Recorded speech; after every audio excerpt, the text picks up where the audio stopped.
Assalamualaikum warahmatullahi wabarakatuh. Selamat berjumpa kembali dengan channel Abu Zamzam.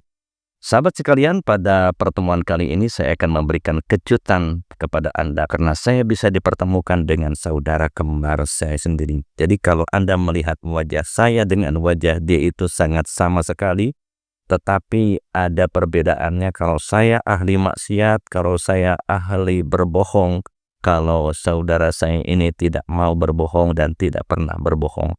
Bahkan kalau saya sedang berbuat maksiat, maka saudara kandung saya ini menangis seakan-akan tidak rela saya berbuat maksiat. Nah, sahabat sekalian, tentu saja perbincangan kali ini akan mendapatkan makna filosofis yang sangat dalam bagi Anda yang belajar tentang filsafat juga tentang tasawuf.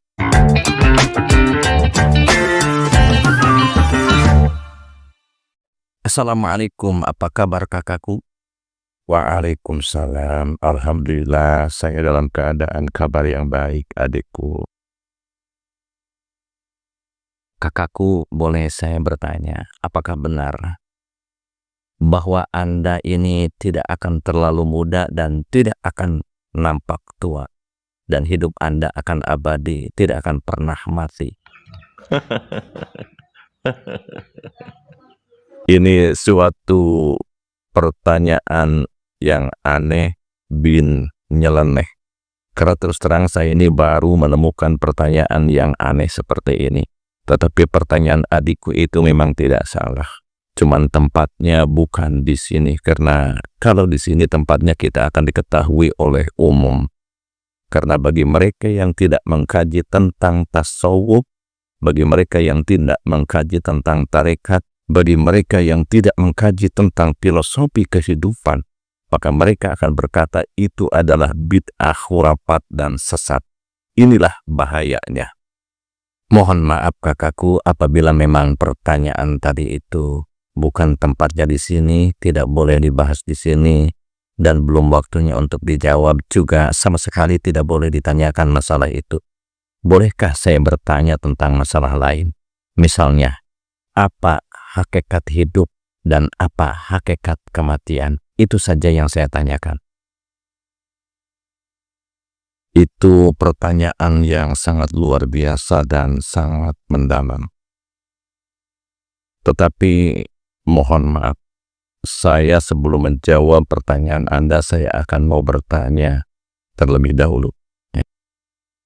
Tolong nanti setelahnya saya membuka isi hatimu, juga setelahnya saya membuka apa yang telah dialami oleh kamu, jawab ya atau tidak.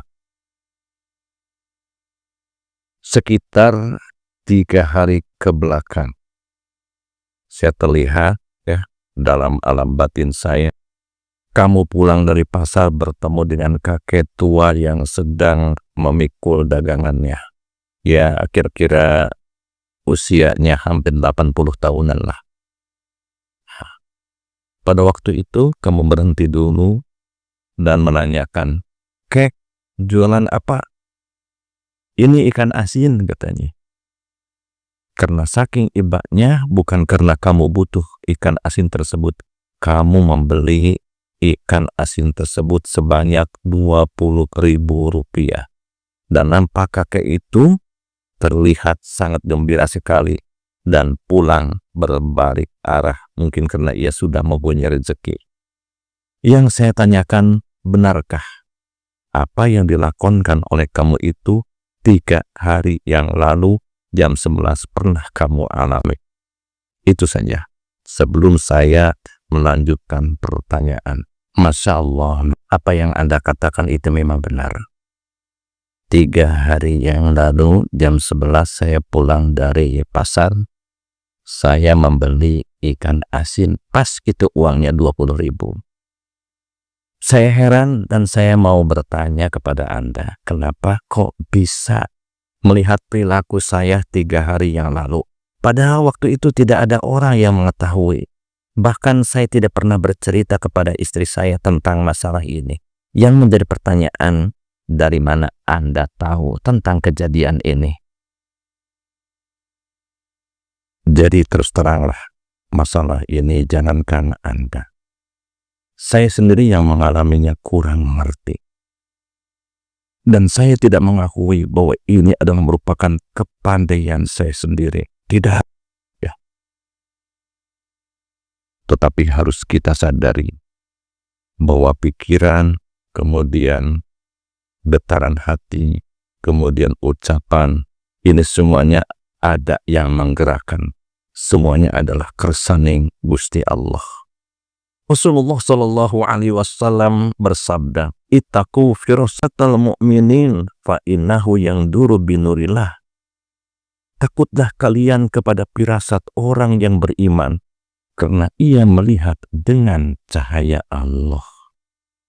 Oleh karena itu, nur Allah akan tembus kepada kolbu atau kepada hati kita, bagi hatinya yang bersih, yang selalu bertobat, yang selalu mengucapkan istighfar, yang selalu hatinya dekat dengan Allah selamanya. Dengan demikian, maka mata hatinya akan melihat cahaya dari Allah dan melihat kejadian yang akan datang, yang ke belakang, atau akan melihat jarak jauh.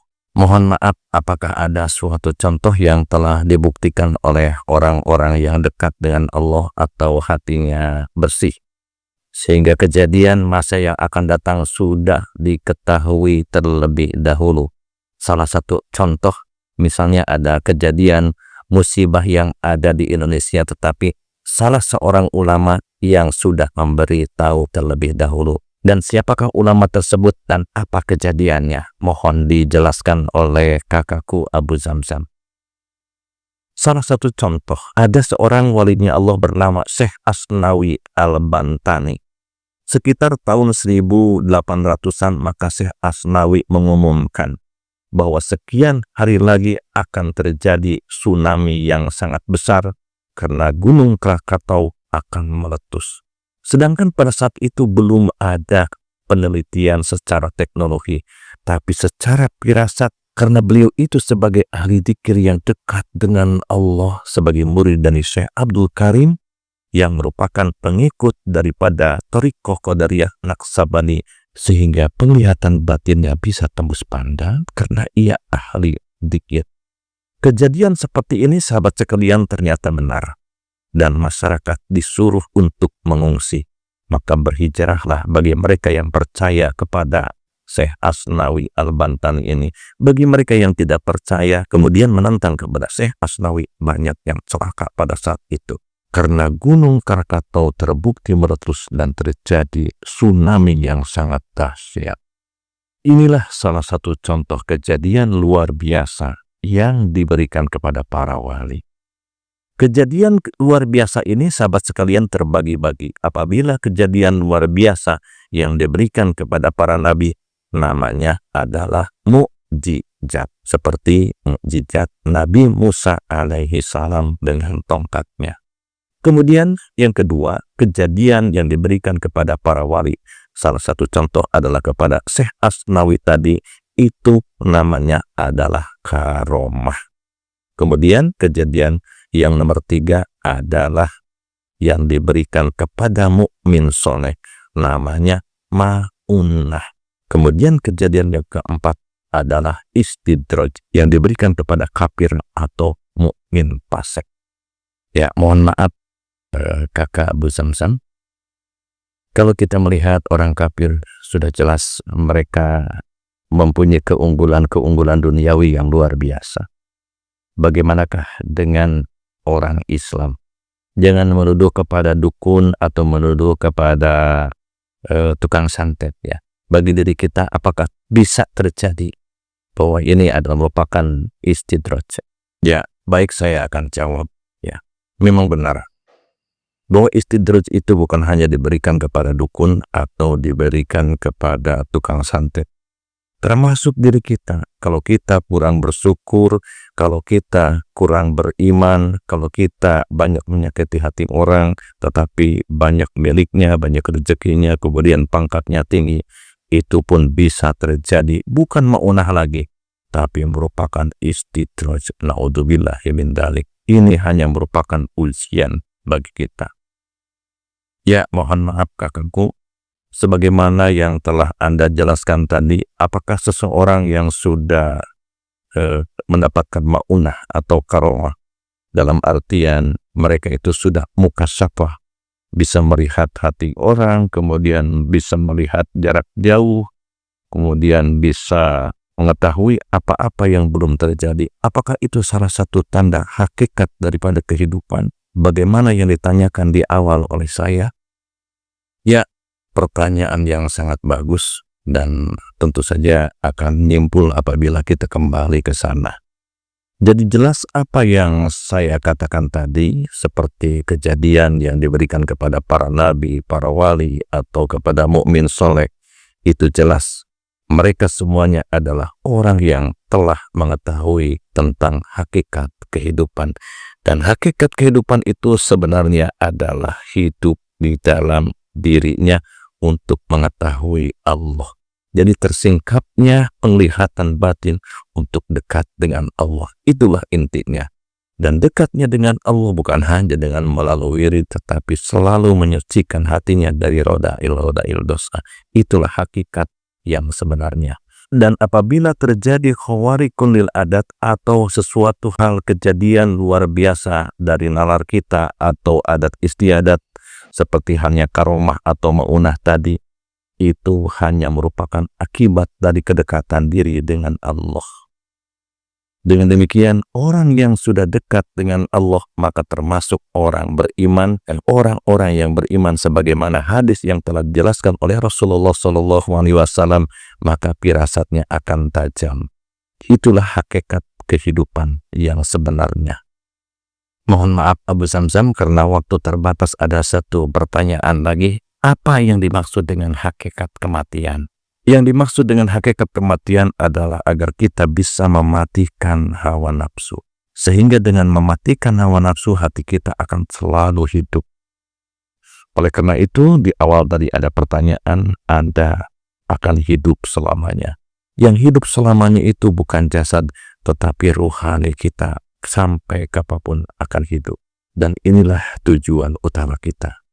Ya, saya tunggu pesan terakhir di pertemuan sesi kali ini dari Abu Zamzam. Apa yang akan diberikan pesannya kepada audien? Kita selamanya kita harus mengetahui tentang hakikat kehidupan dan hakikat kematian. Hakikat kehidupan tiada lain bahwa selalu dihidupkan hati kita agar selalu mendekat kepada Allah dan selalu menyucikan jiwa kita. Dan hakikat kematian tiada lain, jangan sampai mematikan hati kita dari perbuatan-perbuatan dosa, sehingga hati kita tertutup dari hidayah, sehingga matilah rasa kita untuk mendekat kepadanya. Ya, pemirsa, terima kasih. Saya sudah berjumpa dengan kembaran saya. Itulah nasihat-nasihatnya. Di akhir video ini saya menunggu pesan dari Anda lewat komentar yang ada di bawah. Terima kasih atas segala perhatian, mohon maaf atas segala kesalahan. Billahi taufiq wal hidayah. Wassalamualaikum warahmatullahi wabarakatuh.